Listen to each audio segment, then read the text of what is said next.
Video ದಯವಿಟ್ಟು ಕೊನೆವರೆಗೂ ನೋಡಿದ್ರೆ ಈ ಹಾರ್ಟ್ ಚೆಕಪ್ ಅಲ್ಲಿ ಈ TMT ಅನ್ನೋದ್ರ ಪಾತ್ರವೇನು ಅಂತ ನಿಮ್ಗೆ ಖಂಡಿತ ಗೊತ್ತಾಗುತ್ತೆ. ಈ ಹಾರ್ಟ್ ಚೆಕಪ್ ನಾನಾ ತರಗಳು ಇದಾವೆ. ಫಸ್ಟಿಗೆ ECG ಚೆಕಪ್ ಮಾಡ್ತಾರೆ ಅಂತ ಅದು ನಿಮಗೆ ಗೊತ್ತಿರೋ ವಿಚಾರ, ನಾನು ಹೇಳ್ತಾ ಬಂದಿದ್ದೀನಿ.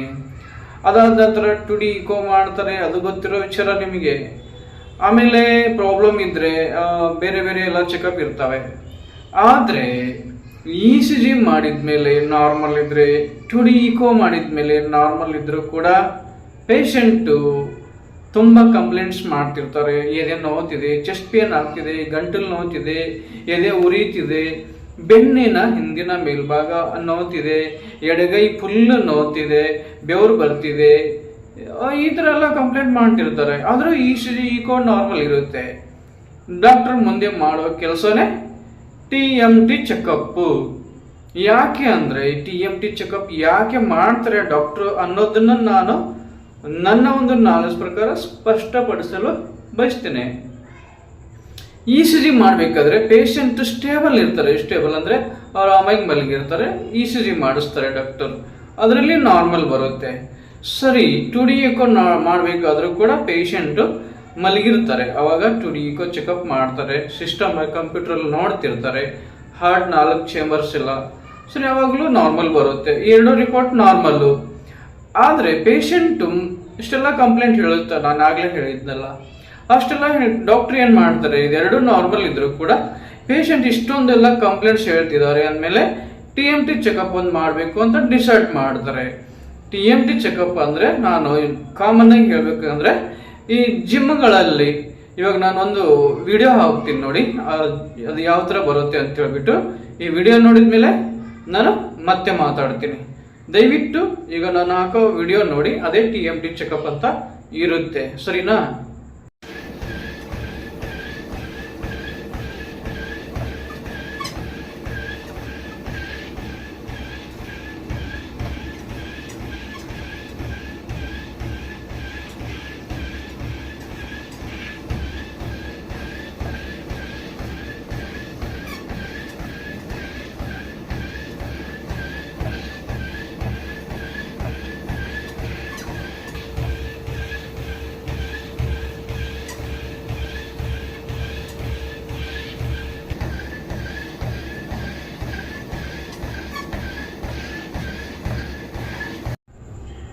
ಈ ವಿಡಿಯೋ ನೋಡಿದ್ರಲ್ಲ, ಇದು ಈ ತರ ಮಷಿನ್ ಮೇಲೆ ನಡೀತಾ ಇರ್ಬೇಕು ಪೇಷಂಟ್. ಅದು ಈ ಜಿಮ್ಗಳಲ್ಲಿ ಕೂಡ ನೀವು ನೋಡಿರ್ತೀರ. ಕೆಲವರು ನೋಡಿರಲ್ಲ, ಹಳೆ ಜನ, ಸೀನಿಯರ್ ಸಿಟಿಜನ್, ಹಳ್ಳಿಯಲ್ಲಿ ಬದುಕೋರು ಅಥವಾ ಸಿಟಿಲಿ ಇದ್ರು ಕೂಡ ಕೆಲವರು ನೋಡಿರಲ್ಲ. ಸೊ ಈ TMT ಯಾಕೆ ಮಾಡ್ತಾರೆ ಅಂದ್ರೆ, ECG ಮಾಡಬೇಕಾದ್ರೆ ಪೇಷಂಟ್ ಮಲ್ಕೊಂಡಿರುತ್ತೆ, ಆರಾಮಾಗಿ ನಾರ್ಮಲ್ ಆಗಿರ್ತಾರೆ, ECG ಮಾಡ್ತಾರೆ. ಈ 2D ಇಕೋ ಮಾಡಬೇಕಾದ್ರೂ ಅವಾಗ ಕೂಡ ಪೇಷಂಟ್ ಮಲಗಿರ್ತಾರೆ, ಅವಾಗ ಕೂಡ ಎಕೋ ಮಾಡ್ತಾರೆ, ನಾರ್ಮಲ್ ಬರುತ್ತೆ. ಆದರೆ ಇಲ್ಲಿ TMT ಮಷಿನ್ ಮೇಲೆ ಪೇಷಂಟ್ ನಡೆಸ್ತಿರ್ತಾರಲ್ವಾ, ನಡೆಸ್ತಿರ್ಬೇಕಾದ್ರೆ ಪೇಷಂಟು ECG ಮಾಡೋ ಸ್ಥಿತಿಯಲ್ಲಿ ಇದ್ದಂಗೆ ಇರಲ್ಲ, 2D ಇಕೋ ಮಾಡೋ ಸ್ಥಿತಿಯಲ್ಲಿ ಇದ್ದಂಗೆ ಇರಲ್ಲ. ಯಾಕಂದ್ರೆ ನಡಿಬೇಕಾದ್ರೆ ಹಾರ್ಟ್ ಬೀಟ್ ಜಾಸ್ತಿ ಆಗ್ತಿರುತ್ತೆ. ಡಾಕ್ಟ್ರಿಗೆ ಬೇಕಾಗಿರೋದು ಅದನ್ನೇ, ಹಾರ್ಟ್ ಬೀಟ್ ಜಾಸ್ತಿ ಮಾಡಿಸ್ಬಿಟ್ಟು ಹಾರ್ಟ್ ಪಂಪ್ ಜಾಸ್ತಿ ಮಾಡಿಸ್ತಿರ್ತಾರೆ. ಹಾರ್ಟ್ ಆಟೋಮೆಟಿಕ್ ನಾವು ನಡೀತಿರ್ಬೇಕಾದ್ರೆ ಅಥವಾ ಓಡ್ತಿರ್ಬೇಕಾದ್ರೆ ಹಾರ್ಟ್ ಬೀಟ್ ಆಗುತ್ತೆ ಜಾಸ್ತಿ ಅಲ್ವಾ. ಬೀಟ್ ಆಗ್ತಿರ್ಬೇಕಾದ್ರೆ ಹಾರ್ಟ್ ಬರೀ ಬೀಟ್ ಆಗಲ್ಲ, ಪಂಪ್ ಮಾಡುತ್ತೆ. ಬ್ಲಡ್ ಪಂಪ್ ಮಾಡಬೇಕಾದ್ರೆ ಹಾರ್ಟ್ ಅಲ್ಲಿರೋ ನರ ಸುಮ್ಮನೆ ಇರಲ್ಲ. ಬ್ಲಡ್ ಸರ್ಕ್ಯುಲೇಷನ್ ಅಂದ್ರೆ ಬ್ಲಡ್ ರಕ್ತ ಸಂಚಲನ ಸ್ಪೀಡ್ ಆಗುತ್ತೆ. ಈ ನರಗಳಲ್ಲಿ ರಕ್ತ ಸಂಚಲನ ಸ್ಪೀಡ್ ಆಗಿ ಪೇಷಂಟ್ಗೆ ಎಷ್ಟು ಕೆಪಾಸಿಟಿ ಇರುತ್ತೋ ಅಷ್ಟು ಪೇಷಂಟ್ ನಡಿಬೇಕು. ಮಿನಿಮಮ್ 10-11 ನಿಮಿಷ ಡಾಕ್ಟರ್ಸ್ ನಡೆಸ್ತಾರೆ. ಅದು ಪೇಷಂಟ್ ಕೆಪಾಸಿಟಿ ನೋಡಿಕೊಂಡು, ಕಂಡೀಷನ್ ಹಾಕಲ್ಲ ಅಷ್ಟೇ ನಡಿಬೇಕಂತ. ಅಷ್ಟು ನಡೆಸೋದ್ರೊಳಗೆ ಪೇಷಂಟು ಈ ಕಂಪ್ಲೇಂಟ್ಸ್ ಎಲ್ಲ ರಿಪೀಟ್ ಆದರೆ, ಏನು ಎದೆ ನೋವು ಅಥವಾ ಬೆವರು ಬರೋದು ಅಥವಾ ಬೇಗ ಉಸಿರಾಡಕ್ಕೆ ತೊಂದರೆ, ಆಮೇಲೆ ತಲೆ ಸುತ್ತು ಅಥವಾ ಎದೆ ಉರಿ, ಗಂಟಲು ನೋವು ಅಥವಾ ಎಡಗೈ ತುಂಬಾ ನೋವು, ಇದೆಲ್ಲ ಆಗುತ್ತಾ, ರಿಪೀಟ್ ಏನಾರ ಆಗುತ್ತಾ ಅಂತ ಡಾಕ್ಟರ್ ಅಬ್ಸರ್ವ್ ಮಾಡ್ತಾರೆ. ಆ ಪೇಷಂಟ್ ನಡೀತಿರ್ತಾರೆ, ಉಸಿರಾಡಕ್ಕೆ ಕಷ್ಟ ಆಗ್ತಿರುತ್ತೆ, ಹಾರ್ಟ್ ಬೀಟ್ ಆಗ್ತಿರುತ್ತೆ, ನರಗಳಲ್ಲಿ ರಕ್ತ ಸ್ಪೀಡ್ ಓಡಾಡ್ತಿರುತ್ತೆ. ಅಷ್ಟೆಲ್ಲ ಸ್ಪೀಡ್ ಓಡಾಡಬೇಕಾದ್ರೆ ಈ ನರಗಳಲ್ಲಿ ರಕ್ತ ಸ್ಪೀಡಾಗಿ ಓಡಾಡುತ್ತೋ ಅಥವಾ ಬ್ಲ್ಯಾಕೇಜ್ ಏನಾನ ಬರುತ್ತೋ ಅಂತ ಡಾಕ್ಟರ್ ಫೈಂಡ್ ಔಟ್ ಮಾಡ್ತಾರೆ, ಅಂದರೆ ಚೆಕ್ ಮಾಡ್ತಾರೆ, ರಿಸರ್ಚ್ ಮಾಡ್ತಾರೆ, ಹುಡುಕಾಡ್ತಾರೆ.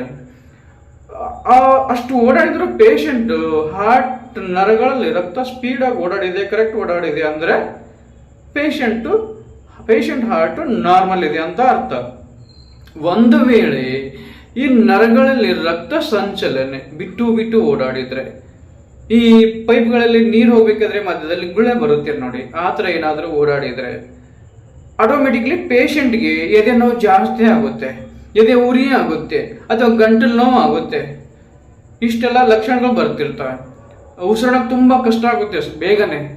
ಸೊ ಆವಾಗ ಕಂಪ್ಯೂಟ್ರಲ್ಲಿ ನಾನು ಇನ್ನೊಂದು ವಿಡಿಯೋ ತೋರಿಸಿದ್ನಲ್ಲ ಆಗಲೇ, ಕಂಪ್ಯೂಟ್ರಲ್ಲಿ ECG ಚೇಂಜ್ ಆಗಿಬಿಡುತ್ತೆ, ಸಡನ್ನಾಗಿ ECG ಚೇಂಜ್ ಆಗಿಬಿಡುತ್ತೆ. ಅವಾಗ ಡಾಕ್ಟ್ರು ಬೇಗ ಕಂಡುಹಿಡಿದು ಬರ್ತಾರೆ.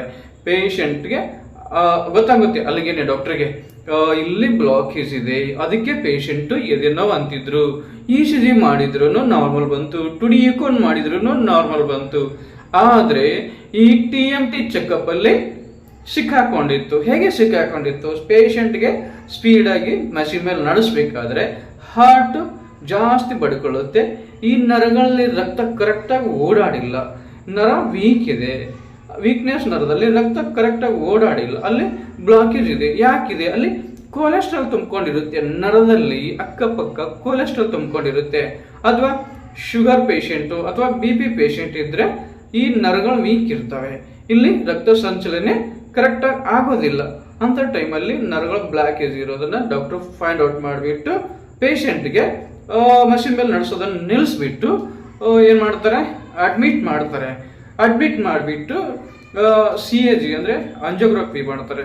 ಅವಾಗ ಏನೋ ಅಡ್ಮಿಟ್ ಮಾಡಿಕೊಂಡು ಕೈಯಿಂದ ಸೂಜಿ, ನಾನು ಮೊದಲೆಲ್ಲ ವಿಡಿಯೋ ಹಾಕಿದ್ದೀನಿ, ಅಂಜಿಯೋಗ್ರಫಿ ಮಾಡ್ತಾರೆ, ಮಂದಿ ಏನೆಲ್ಲ ಚೆಕಪ್ ಇರುತ್ತೆ ಅಂತ ನೀವು ನೋಡ್ಬೋದು. ಸೊ ಈ TMT ಅನ್ನೋ ಚೆಕಪ್ ಈ ವಿಷಯಕ್ಕೆ ತುಂಬ ಅನುಕೂಲಕರವಾಗಿದೆ. ಯಾರೆಲ್ಲ ಈ TMT ಮಾಡ್ಕೋಬೇಕಂತಿರಲ್ಲ ಅವರೆಲ್ಲ ಡಾಕ್ಟರ್ ಕನ್ಸಲ್ಟ್ ಮಾಡ್ಬೇಕಂದ್ರೆ ವೈದ್ಯರ ಸಲಹೆ ಪಡ್ಕೊಂಡು ಮಾತ್ರ TMT ಮಾಡಬೇಕಾಗುತ್ತೆ. ECG ಎದೆ ನೋವಂಥ ಪೇಷಂಟು ಹಾರ್ಟ್ ಹಾಸ್ಪಿಟಲ್ಗೆ ಹೋದರೆ ECG ಡಾಕ್ಟ್ರ್ ಹೇಳಿಲ್ಲ ಅಂದ್ರೆ ECG ಮಾಡ್ಬೋದು. ಅಲ್ಲಿರೋ ನರ್ಸಿಂಗ್ ಆಫೀಸರ್ಸ್ ಆಗಲಿ ಅಥವಾ ECG ಟೆಕ್ನಿಷಿಯನ್ ಆಗಲಿ ಅಥವಾ ಬೇರೆ ಡಾಕ್ಟರ್ಸ್ ಎಲ್ಲ MD ಕಾರ್ಡಿಯಾಲಜಿಸ್ಟ್ ಹೇಳಿಲ್ಲ ಅಂದರೂ ಸಡನ್ನಾಗಿ ECG ಮಾಡ್ಬೋದು. ಬಟ್ ಈ TMT ಮಾಡಬೇಕು ಅಂದರೆ ಕಾರ್ಡಿಯಾಲಜಿಸ್ಟ್ ಕನ್ಸಲ್ಟ್ ಅಂದ್ರೆ ಸಲಹೆ ಪಡೆದಿರಲೇಬೇಕಾಗುತ್ತೆ. ಸೊ ಹೆಚ್ಚಿನ ಮಾಹಿತಿ ನೀವು ನನ್ನ ಹಳೆ ಎಲ್ಲ ವಿಡಿಯೋಗಳು ನೋಡಿ ಗೊತ್ತಾಗುತ್ತೆ. ಸೊ ನನ್ನ ಮಾಹಿತಿ ನಿಮಗೆ ಉಪಯೋಗಕ್ಕೆ ಬಂದಿದೆ ಅಂತ ಅನ್ಕೋತೀನಿ. ದಯವಿಟ್ಟು ಎಲ್ಲರೂ ನನ್ನ ಒಂದು ಯೂಟ್ಯೂಬ್ ಚಾನಲ್ನ ಸಬ್ಸ್ಕ್ರೈಬ್ ಮಾಡಿ, ಸಬ್ಸ್ಕ್ರೈಬ್ ಮಾಡದೇ ಇರೋರು ಮತ್ತೆ ನನ್ನನ್ನು ಸಪೋರ್ಟ್ ಮಾಡಿ. ನಾನು ಹೀಗೆ ಒಳ್ಳೆಯ ಆರೋಗ್ಯಕ್ಕೆ ಸಂಬಂಧಪಟ್ಟ ವಿಡಿಯೋಗಳು ಹಾಕ್ತಾನೆ ಇರ್ತೀನಿ. ಮತ್ತೆ ನಾನು ಮುಂದಿನ ವಿಡಿಯೋದಲ್ಲಿ ಇದೇ ಥರನಾಗಿ ಆರೋಗ್ಯ ಸಂಬಂಧಪಟ್ಟ ವಿಷಯ, ಅದು ಸ್ಪೆಷಲಿ ಹಾರ್ಟ್ಗೆ ಸಂಬಂಧಪಟ್ಟ ವಿಷಯಗಳು ಹೇಳ್ತಾನೆ ಇರ್ತೀನಿ.